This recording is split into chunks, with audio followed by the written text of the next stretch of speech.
3, 2, 1. Here we go!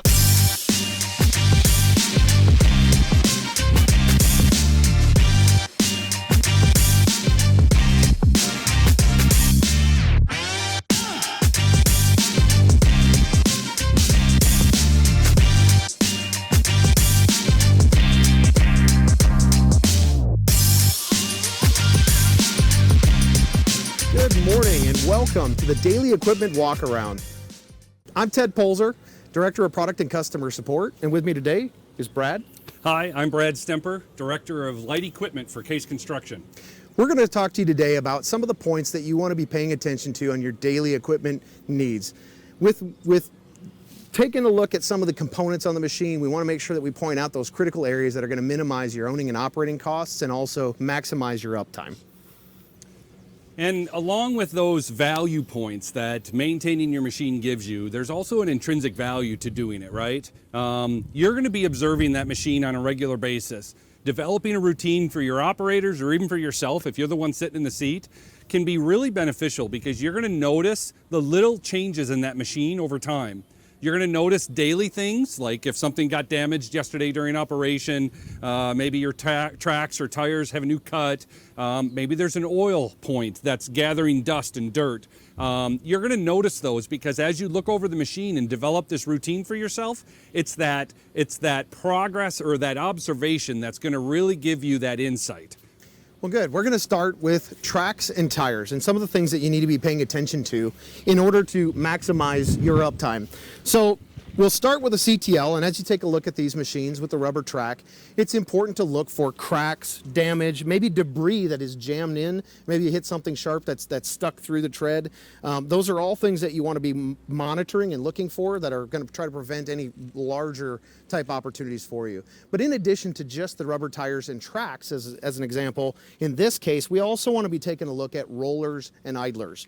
Now, we need to be careful when we talk about idlers and rollers because generally an idler or roller, unless it has an obvious oil leak that's easy to spot, sometimes can be very, very hot. So we recommend that customers don't actually touch these components after the machine's been running because it can burn you. They are extremely hot. What we like to use is either a cheap temp gun that's available anywhere on the internet, or in this case, we actually use a LibreStream cube with thermal imaging. And thermal imaging is a great way to be able to take a look at an overall of a machine where you can identify hot spots. So for us, we can clearly point out a roller that's extremely hot that needs attention. Now we start talking a little bit about tires. So as we kind of focus back here on this tire pressure is extremely important with your machines, and underinflated tires can create excessive heat. That heat can lead to shorter life of those tires. It can also prematurely wear tires as far as the tread goes. So it is extremely important to monitor that every day that you get started, and you can either do that through the use of an air pressure gauge, or you can do kind of a visual on them if you know that they've been set properly to that job site when you first got started. Brad? Absolutely. The next point I'm going to go ahead and mention here is the daily service checks on this machine. Now, whether it's a skid steer, compact track loader, a wheel loader, or an excavator, just about every operator knows how to go ahead and open up the hood, the access panel, right to the engine compartment. So that's going to be very familiar. But what may not be familiar is understanding all the different points of reference for you in this engine compartment, right? You're going to have diesel fill, diesel exhaust fluid, fill. So you're going to have a number of points that you're going to be able to access and routinely fill. But there's also going to be other points. You're going to be looking at fluid levels such as hydraulics or coolant fluid level. You're going to go ahead and observe where your engine intake filter is, maybe even your jump start terminal, your master disconnect. So you're going to want to pay attention to your machine and become familiarized with those points of reference because those should be part of your daily inspection. Whether it's before the operation or after the operation, you're going to want to verify that this thing is ready to go for you when you need it to operate, okay? There's a lot on the different machines. Some machines have more space, some machines have less space. So again, becoming familiar with it will definitely help you out because it'll also create that routine. Now, additionally, back here on the engine compartment, whether it's this machine or one of the others behind us, you want to also be observant of that debris or that material that might be collecting during your operation day. It's not something that you should have to clean every day. That depends on your application, obviously. Some applications, situations where there's a lot of airborne debris, you might literally need to clean on a daily basis, or even more frequently than a daily basis. But you want to be observant of where material is collecting. Okay, opening it up, looking, is it getting into the radiator? Is it collecting? Is it clogging the radiator? Anything like that is obviously going to be detrimental to the machine's operation and the efficiency of how the engine works. You want to keep that radiator cool, and any kind of material that blocks airflow, it's definitely going to make that machine run more hot. Okay, you're going to be looking underneath. You might be looking on top. For this machine, it's got an air conditioning condenser up on top. You're going to want to go ahead and verify that it's not clogging any airflow up there. Even on top, the rear deck, or in and around the vents on a full-size wheel loader, an excavator, or any other product, you're going to want to make sure that's not clogging that entry point of that air. Okay, you're also going to be observing which way the air flows.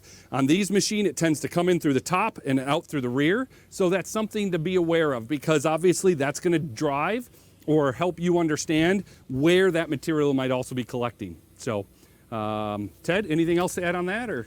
No, I think those are great points. I mean, especially if you have like an excavator, there are certain machines that have chaff screens, and those chaff screens are something that you want to check. It makes it a little easier to clean out coolers and things like that.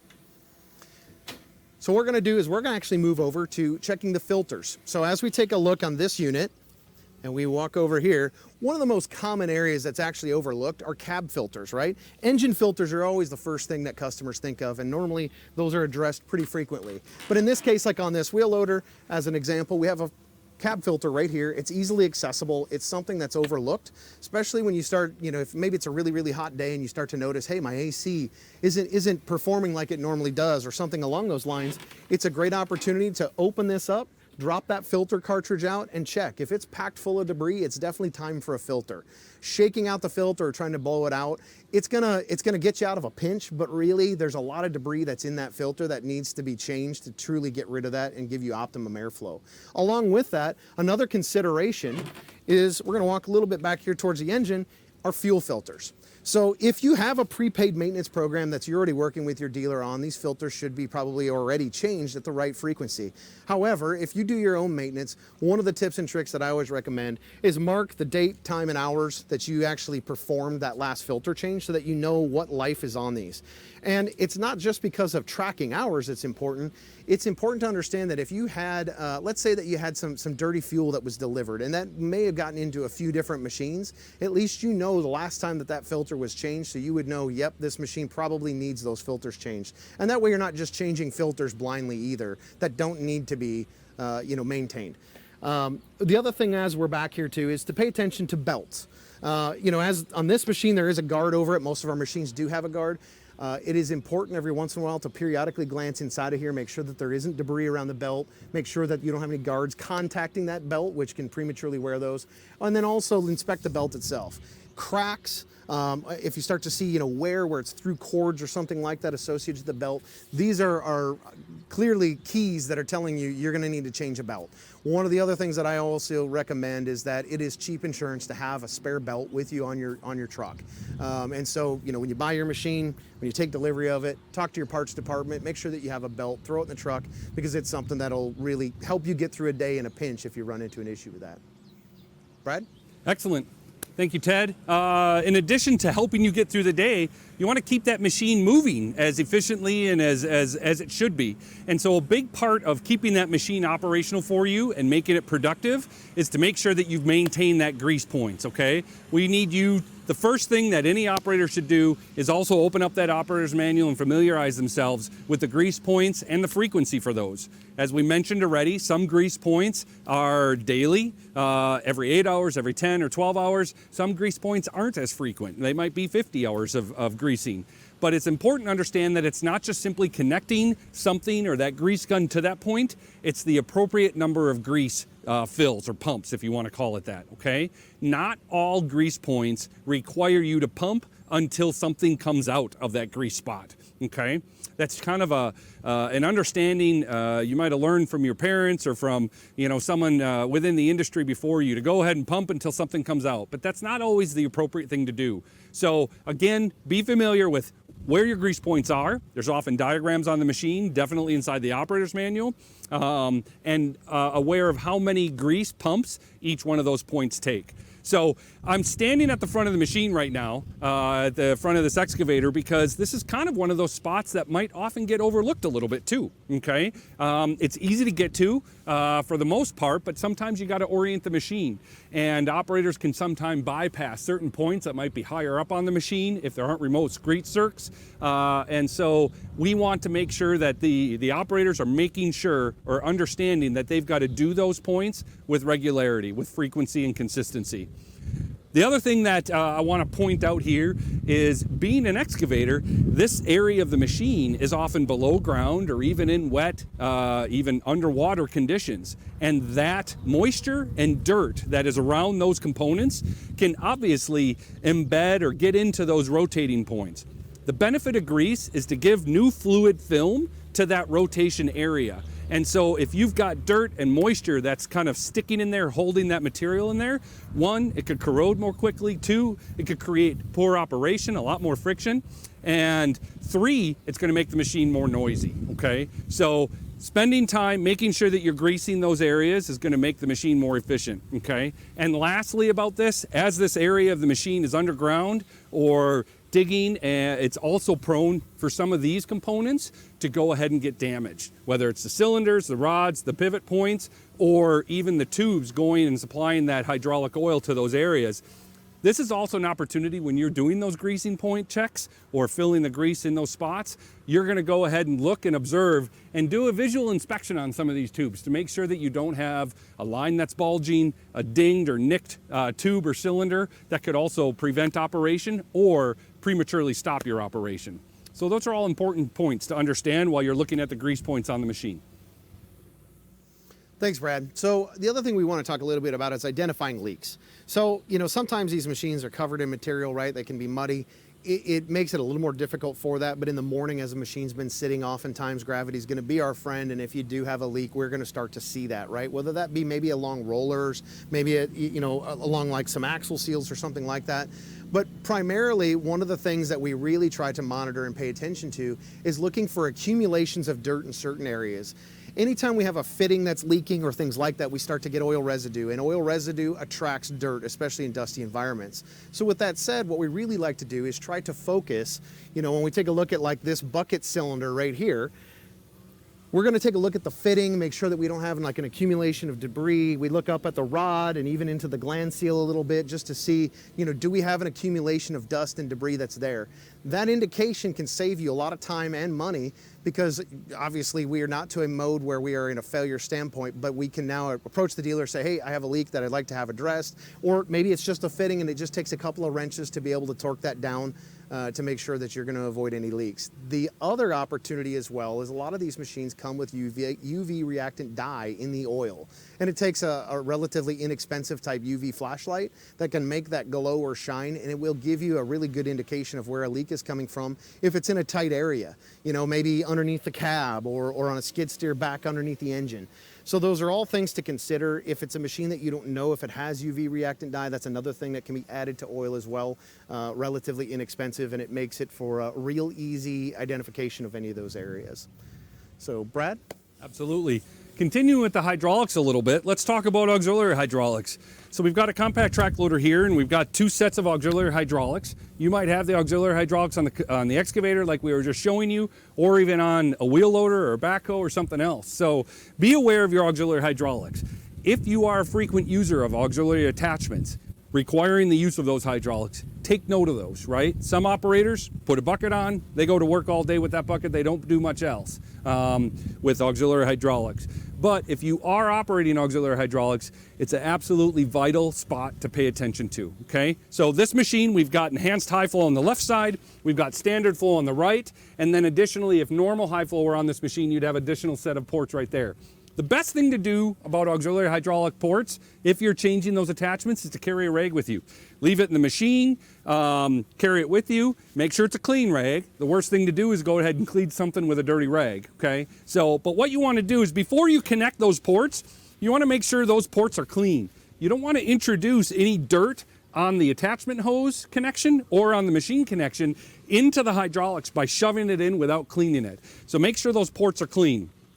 The other thing to keep in mind is that the hydraulics can get hot, and hydraulic oil expands when it gets hot. So it's a major bummer to go ahead and try and connect a hydraulic hose when your oil is hot in that line, and you cannot simply compress that oil to get that connection made. You're going to end up getting some tools, cracking the lines, relieving that pressure, putting it all back together. You probably made a mess in the meantime because the oil's spilling out. So try and take note of the features on your machine before you disconnect and relieve that pressure. This machine right here on the standard auxiliary hydraulics and high flow has what we call a pressure relieving valve. Many machines these days do, but older machines probably don't. And how you work that, imagine the hose being connected here. You're going to go ahead and push that hose, and you're going to push that cylinder circuit or that cartridge in, and by doing that, it's venting to the case drain line, which then drops that pressure significantly. You're going to relieve the pressure in the line on the attachment and in the machine when the machine is off. That way, when you come back to that attachment, you can go ahead and reconnect very easily, and that's on both the male and the female circuit. So take notes of features like that that can help you connect that machine. The other thing that's a good practice, and I wish I had one sitting out here in front of me, is when you disconnect the hydraulic hoses on an attachment, don't hesitate to connect the two halves together. That also creates a circuit there that allows that entire machine or that entire attachment to kind of be protected. It keeps the fittings out of the dirt, so you have less dirt to clean up if they were to drop into the material, but it also allows that pressure to kind of equalize in both lines. So those are some suggestions for the auxiliary hydraulics. And now I'll turn it over to Ted if he wants to talk about visibility.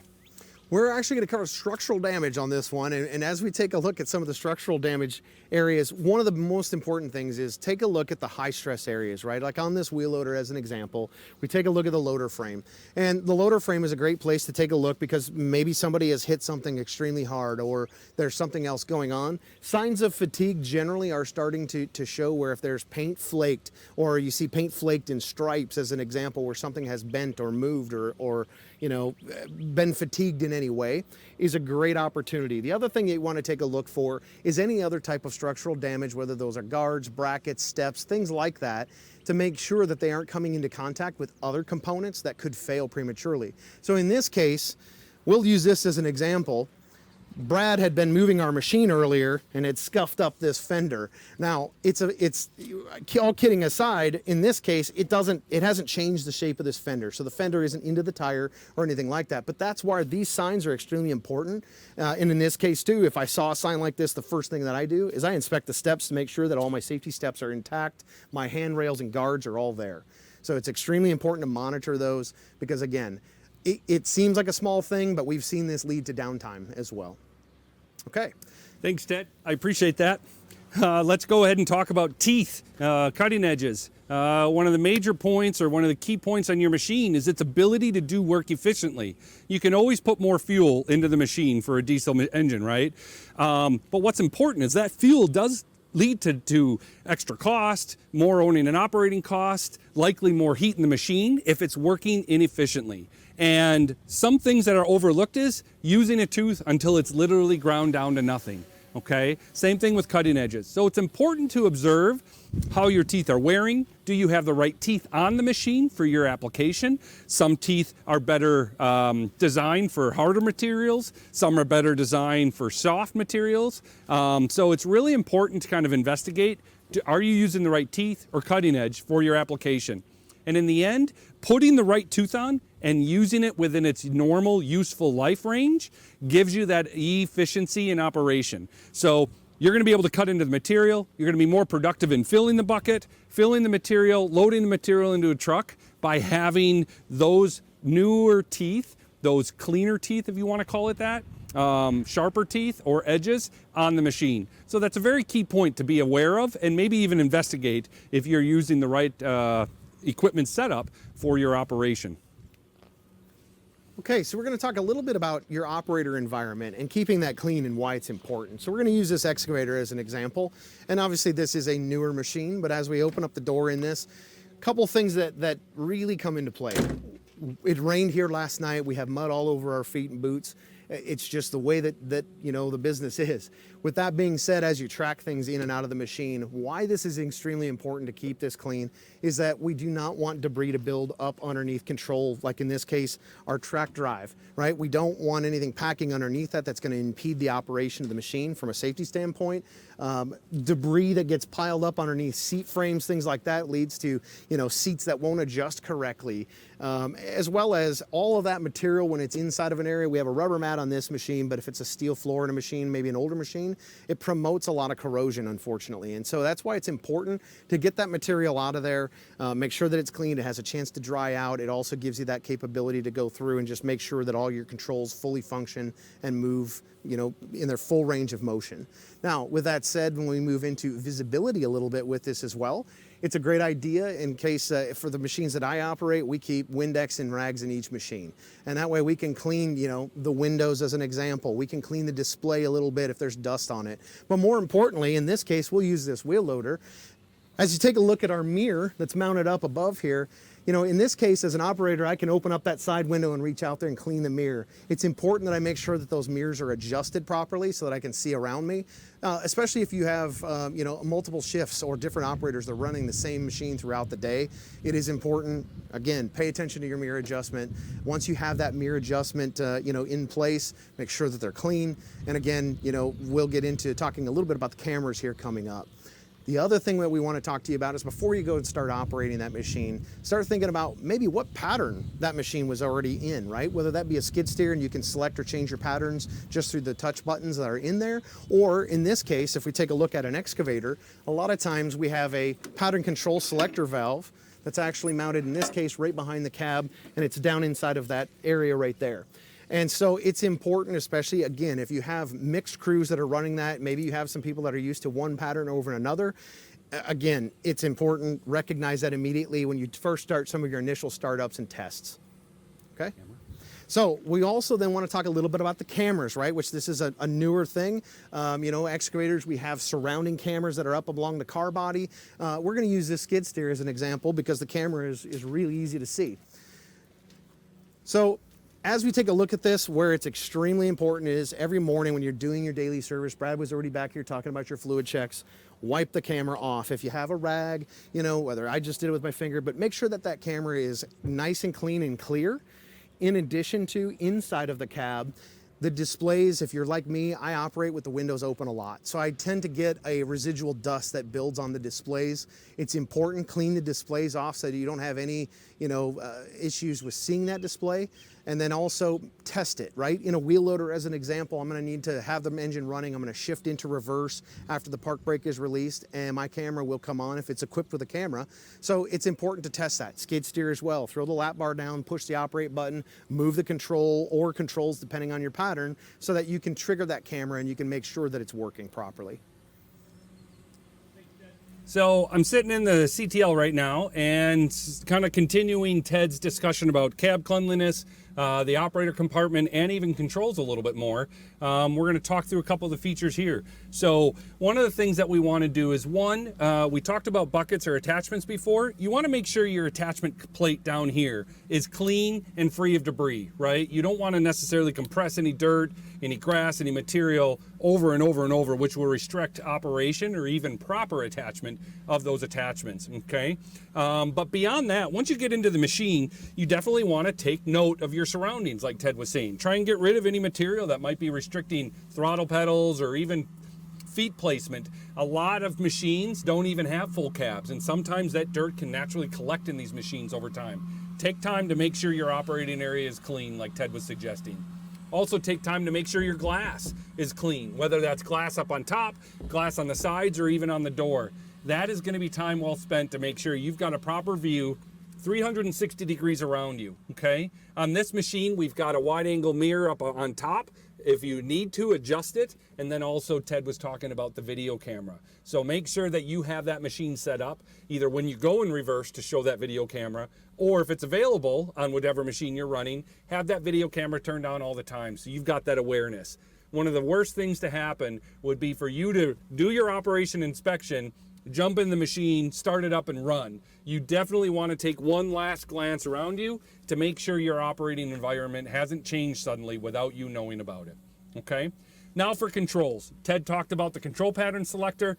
A lot of these style machines have new control pattern selection opportunities, whether it's ISO H, ISO to foot controls, the control pattern, excavator to backhoe style.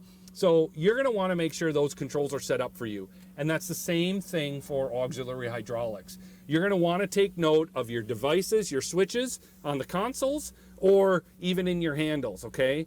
Be aware of what the attachment control does with what switch in the machine. You want to definitely familiarize yourself so you're more prepared to get more work done.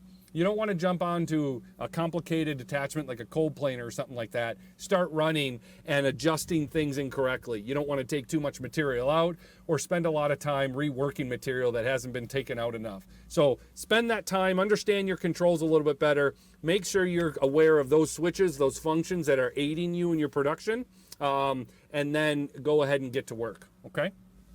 Ted? Okay. So what we want to do is talk a little bit about your daily startup procedure as well. So it's a good practice to be able to start a machine up, let it warm up a little bit just by simply idling. Idling, obviously, too long is a bad thing, but you know what I like to do is I start the machine up, I let the machine go through all of its self-checks. As it's warming up, I like to validate that all my lights are working. If I have strobe lights, if I have other types of lights that I know that I'm going to need because I'm operating at night, any of those things need to be in consideration of you know what's working, what's not. And then as that machine has been warming up, what I like to do then is look back at the display and make sure that we don't have any warnings or anything like that that are on the dash with a new fault code or something along those lines. If you have multiple shifts that are operating, make sure that you have a process for each shift to be able to communicate if there's anything that's been noticed or going on with that unit, right? Maybe there was an intermittent fault code that had popped up last night, but because it wasn't on when the operator shut it off, he didn't alert anybody. That could be really important because that might be leading up to a bigger downtime scenario. So have a process for that. The other thing that I like to do is also consider, you know, when it comes to an emissions type of a warning telling you that there's an emission system service due or that you need to let the machine go through one of its cleaning cycles, make sure that you follow this because a lot of times what happens is you only have so many opportunities to do that before the machine goes into a derated state. And that derated state does require dealer you know, intervene on the machine to make sure that it gets back up to the you know, the right operating performance that you expect. So these are important things to consider and be mindful of. Brad's going to talk to us a little bit about surroundings now. Absolutely. So we've talked a lot about the machines, being aware of the components, the safety checks, the features like the maintenance items, the daily checks to make sure that machine keeps running. But one of the biggest pre-operation inspection things that you should be getting in the routine of is taking a walkthrough of your surroundings, right? Understand what's laid out in front of you on the job. A lot of people are operating on the same job site. Other operators are running to different job sites every day. So it's really important to get into the habit of, even if that machine is on the same exact job site every day, to do a quick survey of that job site. You never know what's happened in the last time you were on that job site. And so it's really important to make sure that you're aware of those. Maybe it's observing curbs that you want to avoid running over. You don't want to run a track system over those curbs and nick it, mar it, or rebar, or any kind of metal material. You want to avoid those things. So plan your route, observe where hills are. Make sure you understand where people might be entering your job site or leaving your job site from. Make sure that you've got gates or areas that are blocking people from getting into your job site. So be aware of those surroundings, kind of plan ahead. Identify focus areas that you want to avoid or pay more attention to while operating, because at any point, something can definitely interrupt your day, and we want it to be something minor, not something major. So with that, I'm going to ask you again to go ahead and submit questions at any point.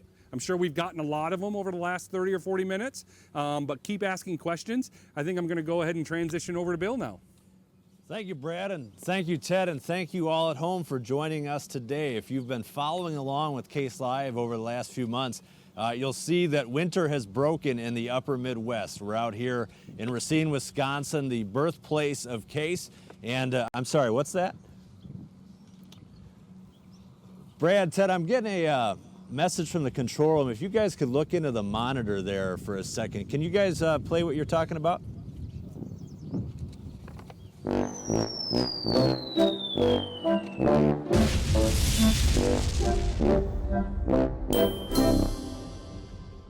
Awesome. Thanks, Bill. So you guys, I've officially gotten my own cartoon. you've officially got your own cartoon. You've been branded. You can thank Jessica Klein and the Case Live creative team for that one. And but just know that now everything you do, we have some official branding for you. Thank you. Now on to the official business of Brad and Ted's excellent Q&A adventure. Again, thank you all for hanging out with us here today. We've got a lot of our usuals as well as some new faces that have joined us here and are attending today, and we appreciate you taking the time. A few bits of housekeeping here. One, throughout the morning here, drop your questions into that Q&A box at the bottom of your screen, and we'll take as many questions as we can. And if we don't get to your question, we will contact you after the show to discuss the topic that you asked about. Another element here, just a couple of housekeeping items. I'm going to drop a couple of links right now into the chat box, and what you'll see there is a few important things. You will see the a PDF of everything that Brad and Ted just talked about. It's printable, it's downloadable, and that's something that you could keep in your shop. You can give to your staff to keep in the machines, and that's something that they could look at on a day-to-day basis to follow along with the walk-around and elements that Brad and Ted just went through. The other is a link to our next Case Live event. You may remember Richie Snyder, and making his Case Live debut will be Nathaniel Waldschmidt, and on June 23rd we'll be talking about excavators and machine control, specifically excavators and machine control, and the things that you can do with excavators with that technology. And third and finally, there's a link to the brand new Case TCO ebook, which Brad and Ted helped develop. That is another great resource for you and your staff and your fleets to use to help keep your owning and operating costs down and to manage that critical total cost of ownership metric. So all of that set up here, I'll drop the links in here as the guys are answering this first question. But Brad, kind of a fun one that came in during the registration process. A gentleman by the name of Jonathan Kalin from Ohio sent in a question. He just bought his first brand new machine, a TV370B CTL. And his whole purpose of registering and tuning in today was he wants to know what are the critical things he has to look at with that CTL on a day-to-day basis. Do you want to give him a primer in what he should be looking for on that new machine? Absolutely, and thank you very much for your question. It's an excellent question, something all new operators or less experienced people within the industry and operating equipment should definitely know.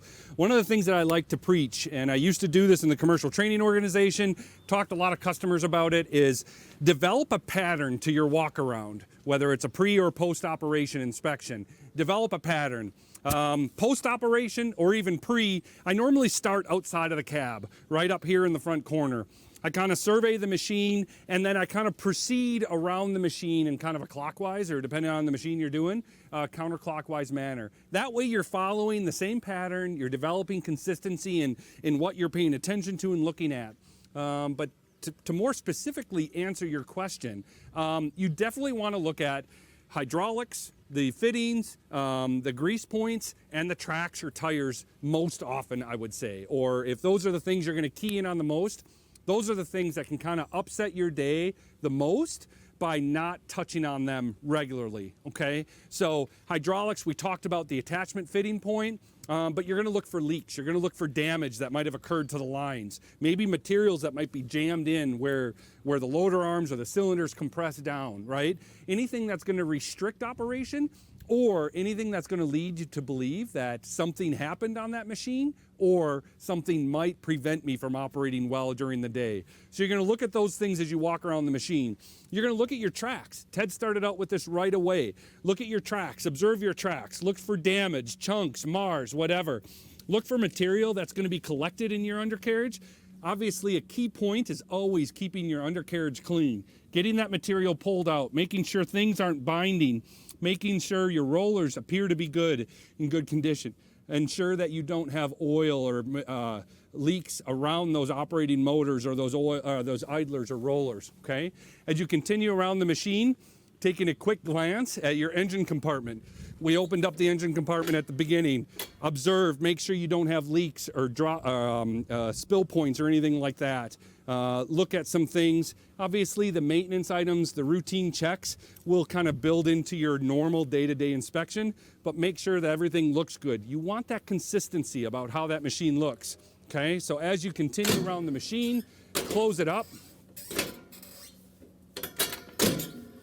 Close it up, and then continue navigating around that machine, doing the same thing, looking at your hoses up on top, looking at your hoses and your cylinders on the side of the machine, okay? You're gonna do that same thing on the opposite side, and then as you progress to the front of the machine, if you're doing a pre-operation inspection, take a good look over it, make sure your mirrors, your glass all appears to be in one piece, and then right before you go ahead and operate, jump into the machine, okay? Depending on your conditions, we're in kind of a sloppy weather with the rain that came last night, but always take caution in how you enter, okay? You can see I've already left a lot of dirt and material coming into the machine because of my wet shoes, so always be mindful of that too. We don't want you to go ahead and slip and fall on your way into the machine. So I hope that answers your questions enough. We can definitely take any more questions if I missed something offline, and we appreciate your time joining us today.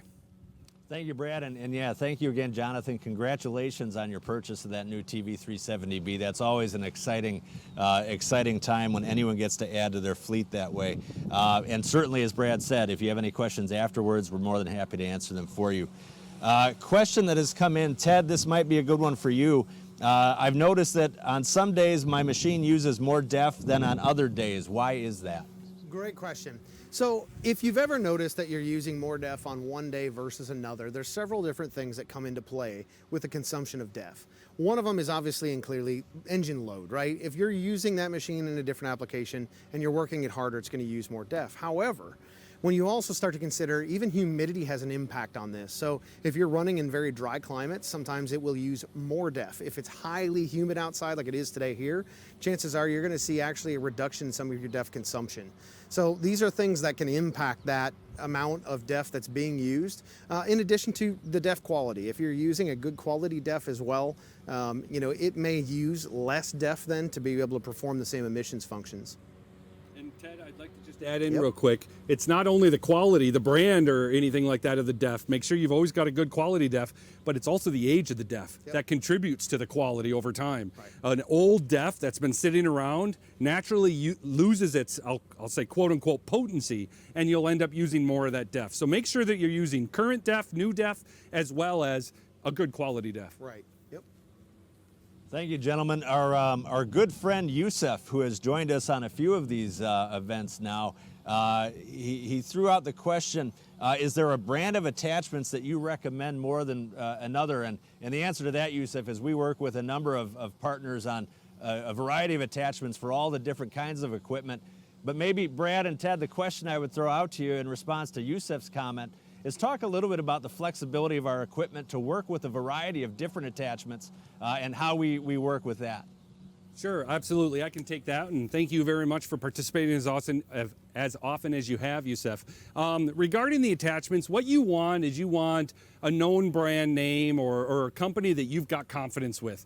You want to see good design to the attachment, so it looks like it's going to hold up over time.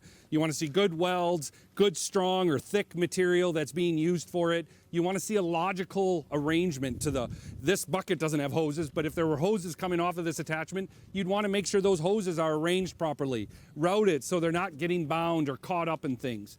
So when it comes down to it, you're going to choose an attachment provider that's giving you the attachment that does the work you need it to do. Just spend some time observing what the attachment looks like. Don't just go for the first attachment that does the work like the first hammer you see and then buy it. Take note of those things. There's a lot of information online right now, and you always want to go ahead and observe what other people are saying about those attachments or those brands, and you definitely want to choose something that people have had success using in the past. Again, these machines aren't often a novelty that you operate on the weekends for fun, right? Most of the time, you're earning money, and so you want an attachment that provides value to you. So that's the main thing you want to do. Get something that's long-lasting, built well or built with quality, and make sure that you can depend on it, okay? And Brad, maybe stay right about where you are, because the next question that has come in, and you touched on it during the main presentation, but a question comes in from the field. What happens if I run with worn or broken teeth or cutting edges for too long? Oh, absolutely. So mentioned it a little bit during the original discussion, but running worn or broken teeth too long really leads to ineffective operation. The machine's going to work harder to go ahead and penetrate the pile, cut the earth, pry that material out of the ground, right? You're not going to be as effective in trying to drive that tooth into the ground. If you've ever, I'm sure many of you have, but if you've used a bad shovel or a brand new shovel, you immediately recognize the difference in being able to cut into the ground with that shovel. Same thing is happening with the machine. The machine is going to be less effective, you're going to use more fuel, the machine's going to run hotter, and you're likely going to be concentrating on trying to get a full material or a full bucket full of material if your teeth and cutting edges aren't working properly. And the more attention you drive to the things that should be doing their own job, the less attention you can apply to people operating around you, the job site, obstructions that you should be avoiding, a landscaper avoiding a house or a fence. You're going to be trying to get that material out of the ground, and you're going to be working harder at doing it, and you're going to lose focus on those other things. So those are some of the things that can definitely impact your profitability, your day, and your success on jobs if you're running with compromised teeth and bucket edges. Thank you, Brad. Another question that has come in here. Ted, clearly someone was impressed. Where can I get a thermal imaging gun like the one you used in that display? Yeah, so the thermal imaging guns, you can either use the temperature guns themselves. They're easy to find, many local stores, anywhere on the internet, really. When it comes to thermal imaging, again, there's a lot of solutions that are out there. There's solutions that plug into your existing phone, if you have an iPhone or an Android, and it can actually adapt to your phone so that you can record it, doesn't take up a lot of space. Or you can go really to like a really very professional camera like we use is actually called a LibreStream Cube. And that cube actually gives us that capability to do multiple things. Thermal imaging, temperature sensing, it gives us a reading, as well as it has different lighting and stuff like that to make sure that we are inspecting components to the maximum potential that we can. Like I said, a simple search that's out there is going to give you some options, and it's all going to boil down to how much you're going to use it. Obviously, for me being in service, we use these a lot so that we look for a higher quality camera that's out there. But if you're just using it periodically, just on a quick daily, things like that, you may not need that super high-end camera. Thank you, Ted. Another question here from the field. Does the type of shoe on my steel track affect my owning and operating costs? Yeah, I'll take that one. So let's move over to the excavator. That's always the fun part about live events, is that we never know which ones we're going to get. So as we take a look at this excavator, a couple things to make sure that we pay attention to. The width of the shoe, or the grouser as sometimes it's referred to, puts a lot of leverage on our chain that holds all these together. Too wide of a shoe for too hard of ground conditions or even rocky conditions puts a lot of additional leverage on that chain. That can increase the wear to your pins and bushings, and a lot of out there, your highest owning and operating costs with either a dozer or an excavator is the undercarriage. It's extremely important to understand what size shoes that you need. The wider the shoe, the better the flotation, right? And the better stability if you're on a soft ground. But at the same time, if you're one of a customer that has experienced, the track shoe retaining hardware loosening quite often, or even worse, you've seen links crack, that's an indication that the shoe is too wide. And by going to a narrower shoe, it reduces that leverage on the chain. It's going to reduce that same opportunity of loosening hardware, cracked hardware, or excessive wear associated with the chain rails and things like that. So that's what I would inspect, or at least be cognizant of. Thanks, Ted. We've got actually two questions here related to coolant. One question is, can you explain to me again what OAT is? And then another question that came in similar to that is, what happens again if I mix OAT coolant or extended life coolants with conventional coolant? I can take that. Okay. So let's walk over to the machine here. OAT coolant, let's answer that first. So OAT coolant is organic acid technology coolant. It's basically extended life coolant. Extended life coolants in the industry have become really popular because they've increased the interval at which you need to change that coolant on the machines, lowering your total cost of ownership, okay? those coolants are different than the traditional ethylene glycol. They're made up of some ethylene glycol or the same type of materials, but they are different and they should not be mixed. What happens is the organic acid technology coolant, that OAT or extended life coolant, literally congeals or thickens up if it's combined with normal ethylene glycol. And so it's something you definitely don't want to do, okay? The newer machines, extended intervals, all the OEMs are looking at, impacting the operator's left, extending the interval at which you change the hydraulic oil, the coolant, the transmission oil, whatever that might be. And by doing that, we are lowering the cost of owning and operating these machines for operators like yourselves. So be aware if your machine is new enough that it has that extended OAT or extended life coolant in it. Case does something where we put a tag on the coolant that says, or on the coolant fill spot that says stop, OAT coolant only. So we're trying to inform people that something is different on this. I'd love to tell you that there's a consistent color that you can reference to say this color equals the extended life coolant, but unfortunately, depending on where you get it or who's supplying it to you, it does have a few different colors that you can reference. So just take time, look at the operator's manual, see what the factory supplies in that machine, and stick to that. If you need to change it, if you prefer to change it to the opposite, you can. Either system will operate with that, standard ethylene glycol or the extended life coolant, but what you need to do is make sure you drain the coolant completely, flush it even once, and then put the new coolant in. You don't want to have any residual of the opposite in there that can decrease your cooling capacity on that machine. Thank you, Brad. And we've got time for just a couple more questions. Brad and Ted would sit here and talk with you guys all afternoon if we let them. But throw your questions in the Q&A box. We've got time for just a couple more. One question here that came in, we've talked a little bit about steel tracks, but just a question of what are the things that I should look for on the steel tracks on my excavator on a daily basis? Great question, and I'll take that one. So a couple of things that you want to monitor. The real thing about undercarriage is it's all about establishing inspections in a trend, right? We want to be able to monitor to see if there's any strange wear patterns or characteristics early on, because that's when you can actually make adjustments or do different things, whether that be maybe changing operation or maybe it's an adjustment on the machine that we need to pay attention to. Track tension is critical to your life on a steel undercarriage machine. The other thing that I like to do is I like to take a look periodically, and sometimes they're a little harder to see, but in this case you can see one of our bushings and pins that's down in here right before it's engaging in with the sprocket. I like to go through and I try to take a look at those. I can lean down and look up into the undercarriage as well and then see those bushings. What you're looking for is if that bushing, brand new, is just a piece of round tubing, and that tube, right, I mean, as it wears, you're going to start to see some patterns that wear into that. When you start to notice that pattern start wearing, which is normal, it is important, though, that you have, in a conversation with your case dealer, have them get into the habit of doing an undercarriage appraisal on your machine. So that way you can also forecast when you're going to have to actually change the undercarriage or make some sort of, significant repair. Because then you can schedule that downtime so that it's not something that's happened right immediately in the field. And for those of you that have ran before where, tracks are loose or you've tossed the track, it certainly eats up a lot of hours in the day trying to put those components back on and get up and running again.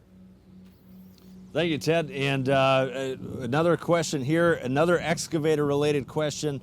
What is the most commonly overlooked checkpoint on an excavator?